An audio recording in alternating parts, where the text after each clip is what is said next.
Sûrement que, comme moi, parmi les plus grands mystères de votre enfance, il y avait... À quoi ressemble le Dr Gang? Vous savez, le grand méchant dans Inspecteur Gadget, dont on voit jamais le visage. Et d'ailleurs, question bête, mais notre enquêteur gaffeur là, vous connaissez son prénom vous? Et aussi, vous savez pourquoi il est à moitié robot? Personnellement, même aujourd'hui, j'en ai toujours aucune idée. Donc j'ai voulu changer ça et je suis retourné voir la première série, celle de 1982, et toutes les autres qui sont sorties depuis. Et croyez-moi, il y en a pas mal. Alors, est-ce que j'ai eu les réponses à ce que j'étais venu chercher? Eh bah, oui. Et comme ce serait dommage que je garde ça pour moi alors que je suis sûrement pas le seul que ça intéresse, je vous propose un petit voyage, qui va commencer avec le tout premier pilote du cartoon, à une époque où notre héros avait une moustache, pour aller jusqu'à la dernière série qui a d'ailleurs connu quelques polémiques. Bref, je vais vous raconter l'histoire complète de... Et là qui va là? Et là ça va pas? Le premier personnage qu'on rencontre, c'est le Dr Gang, un homme mystérieux qui rêve de dominer le monde. On sait pas grand chose sur lui, à part que c'est le chef de l'organisation criminelle MAD. Vu le nom du gars, on s'en serait douté. Et aussi, il a un animal de compagnie, le fameux Matcha, qui a l'air tout aussi fou que son proprio. Et à part ça, on n'a pas plus d'infos sur son identité. Juste, il a visiblement fait une sorte d'école de méchants, où il a eu comme mentor le professeur Les. Par contre, j'ai pas vraiment réussi à trouver la raison qui l'a poussé à débuter ses activités criminelles. Mais vous savez, parfois il en faut peu pour péter un plomb et devenir une sorte de parrain de la mafia. Avoir une peine de cœur, c'est rendre compte que le prix de l'essence a encore augmenté, ou juste passer une mauvaise nuit. Et ça serait clairement pas arrivé avec le sponsor de cette vidéo, Emma. Ok, j'ai déjà fait des meilleures transitions, mais vu les promos de fous qu'ils font, je pense que vous allez arriver à me pardonner. Pour ceux qui ne connaissent pas encore Emma, c'est globalement la meilleure marque de matelas que vous puissiez trouver. Par exemple, j'ai pris leur modèle Hybride 2. Il a été reconnu comme le meilleur testé en France en 2023. Rien que ça. Il a 4 couches, conçues pour vous faire passer la meilleure des nuits possibles. Juste assez dur pour que votre dos ne parte pas dans tous les sens, tout en arrivant à donner l'impression que votre corps est enveloppé. Il y a aussi 5 zones de maintien et toute une technologie d'absorption pour que peu importe ce qu'il se passe de l'autre côté du lit, genre Gadget en train de faire du ski ou plus classique, quelqu'un qui vient se coucher plus tard que vous ne sentirez rien. Et je confirme, ça marche. Pour l'anecdote, j'ai reçu mon matelas le 31 décembre. Et je sais pas si c'est parce que le réveillon a été un peu trop long, ou peut-être parce que ça m'est arrivé de les terminer en dormant dans une baignoire. Mais ce soir-là, j'ai passé la meilleure des nuits de ma vie dans mon nouveau matelas. Et à ma grande surprise, toutes les autres depuis sont pareilles. Ça a même un peu calmé mes douleurs de dos. Si jamais vous préférez attendre avant de changer de matelas, mais que vous voulez quand même passer de vraies bonnes nuits, il y a aussi des oreillers, des couettes, des surmatelas. Et peu importe ce que vous prenez, c'est garanti 10 ans. La livraison et les retours sont gratuits. Et vous pouvez payer en 3 ou 4 fois sans frais. Puis si jamais vous êtes finalement pas convaincu,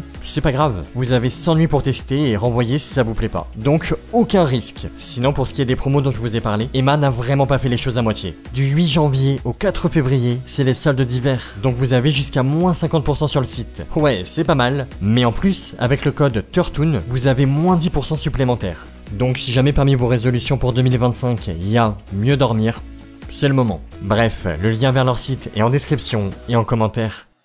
Dans le pilote de la série, on retrouve aussi bien évidemment Fino, le meilleur personnage si jamais on me demande mon avis. C'est le chien de Sophie. Une fillette de 8 ans, qui est aussi la nièce de l'inspecteur Gadget, le plus grand détective du monde. Ou pas, mais on aura l'occasion d'en reparler. Et oui, au début il devait avoir une moustache. Mais ça a été abandonné parce qu'il ressemblait trop à Jacques Clouseau, un personnage de fiction dont il était directement inspiré. Et je sais pas, je trouve qu'il est mieux sans. Parce qu'avec sa moustache et son trench là, il a clairement une vibe à traîner devant les écoles primaires. Bref, sinon j'ai réussi à retrouver son nom. Ça a été révélé et assez récemment, en 2018, dans un papier de presse. Il s'appelle Augustin Tamar. Voilà, rien à dire. Ça lui va plutôt bien. Bon, comme je vous l'ai dit, il est réputé pour être parmi les plus grands enquêteurs du monde. Mais la vérité, c'est qu'il fait gaffe sur gaffe. Il est toujours à 2 doigts de tout détruire autour de lui et d'y passer par la même occasion. Mais il s'en sort à chaque fois grâce à ses très nombreux gadgets. Go, go, Gadget à pluie! Il est à moitié robot à cause d'un grave accident de peau de banane. Non, je rigole pas. Dans une bande dessinée officielle espagnole, on le voit glisser sur une peau de banane, puis il est conduit à l'hôpital pour être sauvé. Et pour y arriver, on lui greffe des implants cybernétiques. Puis quitte à faire ça, autant lui mettre tout un tas de gadgets qui font des trucs de fou. Et celui qui les a créés, c'est lui, le professeur Von Slickstein. Et déjà là, je crois que vous connaissez le plus important de ce que l'on sait sur tous les personnages. Maintenant, ce qui nous intéresse, c'est de savoir comment se déroulent leurs aventures. Et ben en fait, c'est presque tout le temps les mêmes. Le supérieur de Gadget, le chef Gontier, vient le voir pour lui confier une mission. Et à chaque fois... Stop, ce message s'auto-détruira. Pas de problème, chef. En fait, je commençais à m'ennuyer. Notre inspecteur, c'est clairement pas une flèche. Après, la bonne nouvelle, c'est que le docteur Gang non plus. Pour l'aider, il recrute tout le temps des gens qui ont l'air d'avoir un QI négatif.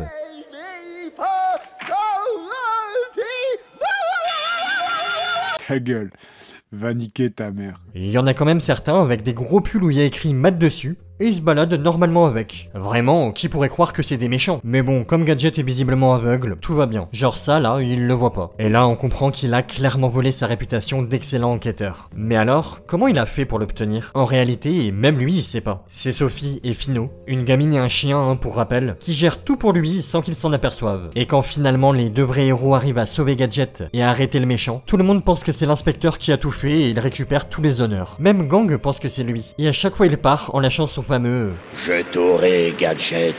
Un jour ou l'autre, je t'aurai. Puis systématiquement, à la fin de chaque épisode, il y a une petite séquence avec une morale un peu bateau. C'est vrai, il faut observer les règles. Rappelez-vous, ne jamais faire du ski seul. Même si, bon, faut se rappeler que c'est fait pour un jeune public, donc on peut quand même souligner l'initiative. Bah ouais, faut bien contrebalancer le fait que le héros fasse toujours des cascades, où normalement, au minimum, tu te pètes une jambe, pendant que les méchants n'hésitent pas à le torturer ou à essayer de le cramer vivant. Comme je vous l'ai dit, tous les autres épisodes fonctionnent exactement pareil, mais dans différents endroits, comme un cirque, le pôle Nord ou la Lune. Putain, j'avais totalement zappé que c'était arrivé ça. Il y a un autre détail dont je me souvenais pas du tout, c'est que Gadget, il a très souvent des comportements, un tout petit peu limite avec les femmes. Chère Lana. Partout mes gadgets. Tu fais quoi là? Bon, il y a quand même quelques épisodes qui sortent un peu du lot. À un certain moment, le docteur Gang en a marre que Gadget déjoue tous ses plans. Bon, nous on sait que c'est Fino et Sophie, mais lui, il a toujours pas compris. Sauf que, comme il n'arrive pas à le vaincre, il met au point un plan original. Remonter le temps pour aller dans plusieurs époques et tenter de tuer les ancêtres de l'inspecteur. Comme ça, il n'existe tout simplement plus dans le présent. C'est radical. Du coup, Gadget arrive à lui aussi remonter le temps. Et par exemple, entre deux dinosaures, il rencontre sa version homme des cavernes. Il y a même Sophie et une sorte d'équivalent de Fino. C'est lui là, le gros mammouth. Puis à partir de là, c'est la fête. On voit la version de la Rome antique, ou ses arrière-grands-parents qui habitaient à Londres. Bref, vous avez compris. Finalement, la série originale se termine sur une égalité. Et on n'a toujours pas vu le visage du méchant. Bon bah, pas le choix. Je crois qu'il va falloir aller voir ce qui a été fait après. Parce que, oui, il y a une suite. Et la première, c'est Gadget et les Gadgetini. Techniquement, cette série a été créée par une des personnes qui est aussi à l'origine de la première. Donc normalement, on est censé respecter l'essence et les codes de ce que c'était. Ok, il y a des extraterrestres dans le premier épisode. Mais bon, dans l'autre version, il y avait des dinos et des voyages dans le temps. Donc c'est pas vraiment illogique. Dans cette série, Sophie est cette fois âgée de 12 ans. Et elle a réussi à créer deux robots, Fidget et Digit, pour aider son oncle dans ses aventures. Et en plus de ça, notre héros a aussi reçu tout un tas de nouveaux gadgets. Et il va clairement en avoir besoin. Parce qu'il a pris du galon et est devenu lieutenant. Maintenant, il bosse pour une nouvelle organisation, le WOMP, qui me fait vraiment penser au Whoop des Totally Spies. Mais c'est peut-être un hasard. J'ai pas vraiment trouvé d'infos dessus. Mais cette montée en grade, elle veut aussi dire que notre Gadget, il va avoir un nouveau chef, le colonel Polonais, qu'il va évidemment toujours appeler Poilonné. Au revoir, colonel Poilonné. Ouais, il y a certains trucs qui changent pas. D'ailleurs, si vous vous demandez où est le chef Gontier, on le voit plus du tout. À part une seule fois. Mais le vrai drame, c'est que Fino aussi a disparu. Et pareil, on l'aperçoit que dans un seul épisode. Puis maintenant, grâce à un collier, il peut parler. C'est d'accord. Je vais t'aider. Ouais, ça fait bizarre, mais c'est toujours le meilleur personnage. Même si je préfère évidemment la série originale, je dois avouer que celle-là est pas mauvaise. Elle est pas désagréable à regarder, malgré quelques défauts je trouve. Notamment les deux petits robots qui sont pas dingues. Mais sinon, l'univers est respecté et il y a aussi pas mal de clins d'œil aux premières aventures de Gadget. Et c'est plutôt pas mal fait. Par exemple, vous vous souvenez quand notre héros a voyagé dans le temps pour voir ses ancêtres? Et bah, l'idée a été reprise. Mais cette fois, il rencontre ses parents, Jules et Annie, avant qu'ils ne se mettent ensemble. Par contre, là encore, Gadget ne va jamais attraper son grand ennemi, le Dr Mad. D'ailleurs, si vous voulez savoir ce qu'il devient, disons qu'il est loin du méchant ultra charismatique d'avant. Maman, je dormais pas, je reposais juste mes yeux.